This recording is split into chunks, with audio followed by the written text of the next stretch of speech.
right now I'm going to just read a quote from Edward Mendell House and what he had to say in a private meeting with Woodrow Wilson, president between 1913 and 1921, from the private papers of Woodrow Wilson. Quote, "Very soon, every American will be required to register their biological property in a national system designed to keep track of the people, and that will operate under the ancient system of pledging. By such methodology, we can compel people to submit to our agenda, which will affect our security as chargeback for our fiat paper currency. Every American will be forced to register or suffer not being able to work and earn a living. They will be our chattel, and we will hold the security interest over them forever by operation of law merchant under the scheme of secured transactions. Americans, by unknowingly or unwittingly delivered the bills of lading to us, will be rendered bankrupt and insolvent, forever to remain economic slaves through taxation secured by their pledges.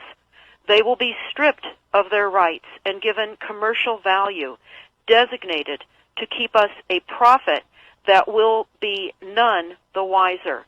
For not one man in a million could ever figure out our plans, and if by accident one or two would figure it out, we have in our arsenal plausible deniability.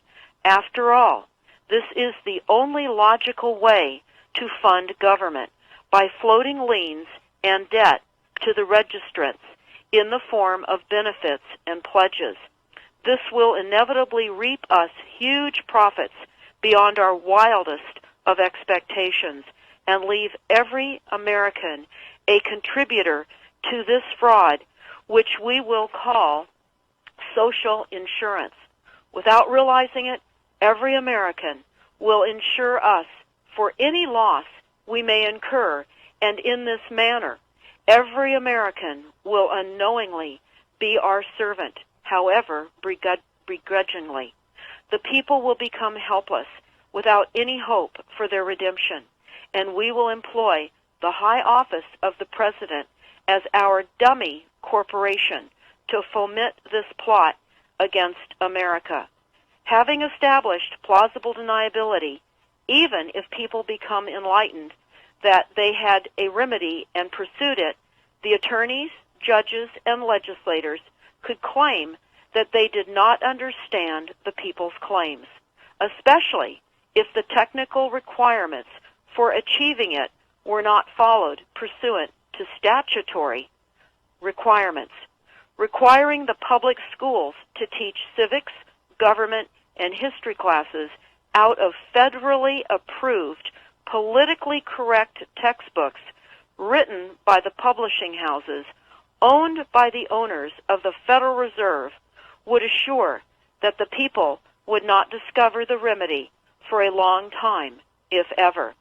I would recommend that everyone read Fruit from a Poisonous Tree by Melvin Stamper, M-E-L-V-I-N, Stamper, S-T-A-M-P-E-R. That is Fruit from a Poisonous Tree. This is out of Chapter 2 of Fruit from a Poisonous Tree.